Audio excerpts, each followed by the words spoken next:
Yeah, I think that's probably the most beat it out. Like I said, I understand everything about it. And with the Drama Kids one, I was so confused all the time. Like, who am I supposed to watch? They all have the same voice. This is like, they all have this huge thing to say about the world. And this one's more like, the characters are characters. I can see them like a St. Vincent indie. You have the great, like, going to Niagara Falls, not at the end, and more so like, oh, this is a great up moment. That's a plant, and then it comes crumbling down. I think that really works. I think the Ryle story in the beginning, I was like, and then I was like, okay. When it came back, I'm like, that's great. She has no legs, and her showing up at the end, I'm a little bit like, I love it. I love the music with the imagery. I think the problem is I don't like that she shows up to the home.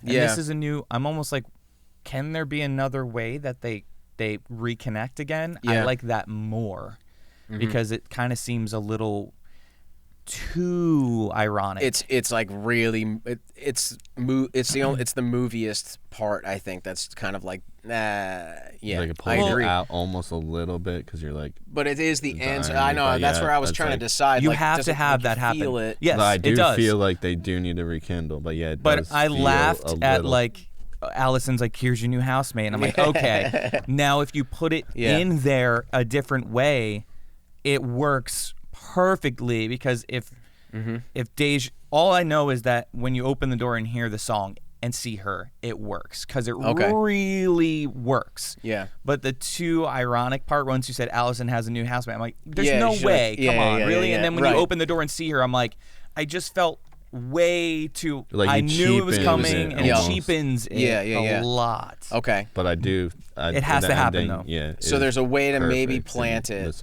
and pay it off better.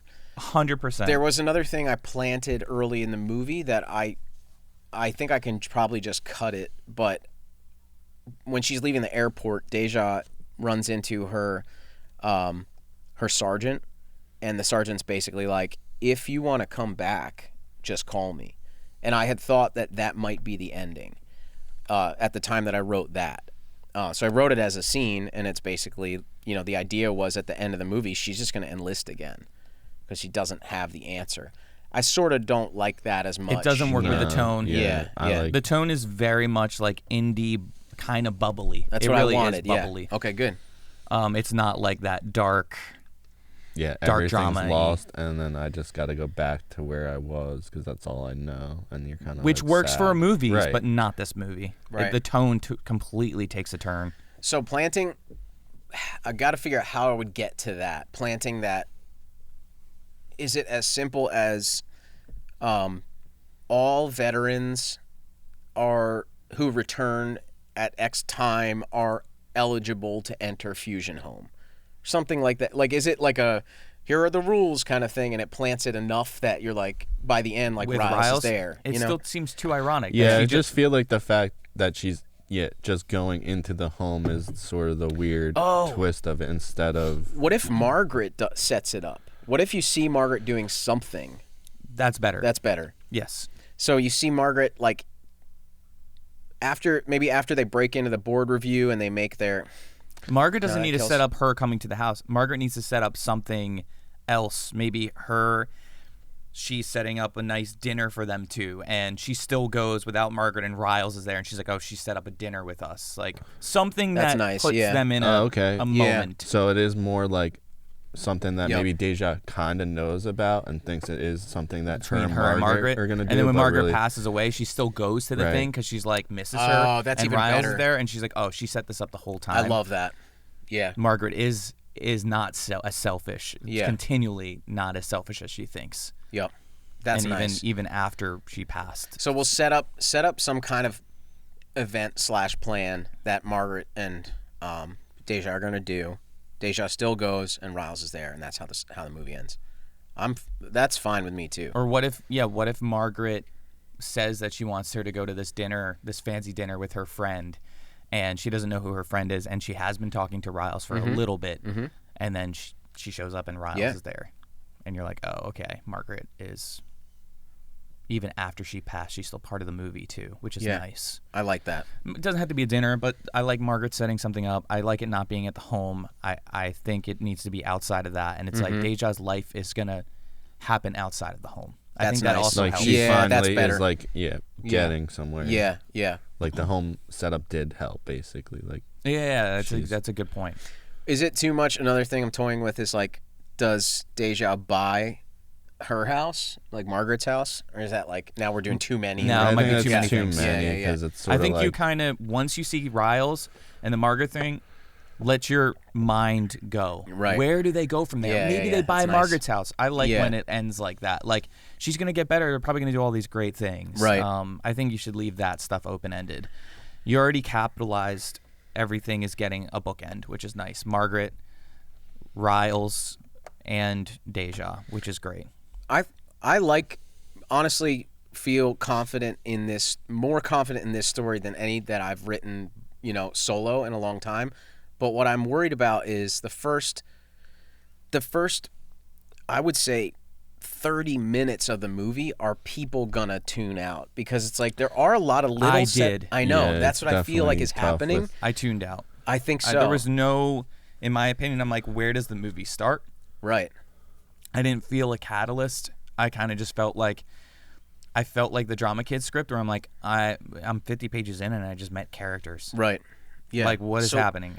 So how do I? Yeah, because it's sort of like, all right, we get that she's back from the war. She has needs to find some place to stay. She's like in her car and stuff. But yeah, it almost feels like there's no, the catalyst isn't sort of like you have to go into Fusion Home, like the forcing of her going into it, or even if she decides to go there, and the forcing of like, maybe she meets Margaret before she figures out that they're going to be roommates, and she's like, I already hate this Mitch because she's so crazy in this. And then it's like, oh, you got to live with her now. She's like already OCD with the cleaning thing. Do we already see that? Because if so, she goes to the house and then she puts all Margaret's shit in front of her fucking door right away. Yeah. And then you're like, oh, she hates, they are already butting heads. Yeah. That actually was like a Guns and Ammo thing that you had mentioned, where you're like, nothing happened till after they went to the convention, but now it's like him and his son have this riff like almost immediately. And you're like, okay, that makes you feel something. At least there's some kind of drama between two characters. I love that. So bringing out her OCD,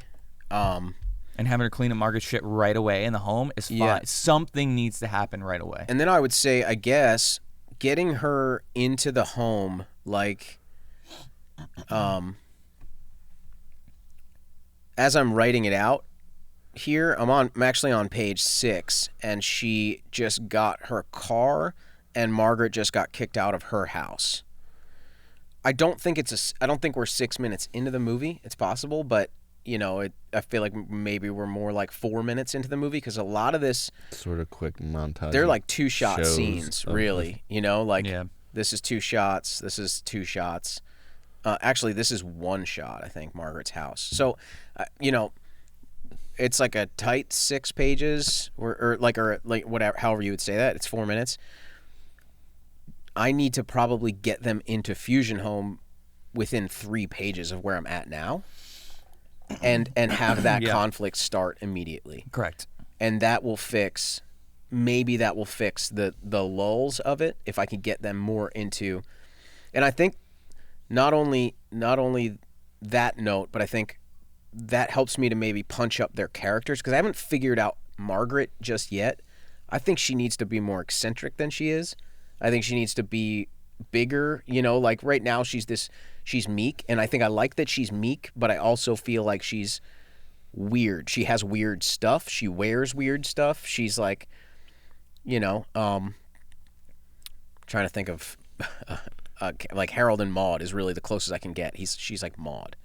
And if I punch that up and I punch up Deja's OCD, that'll help with a conflict.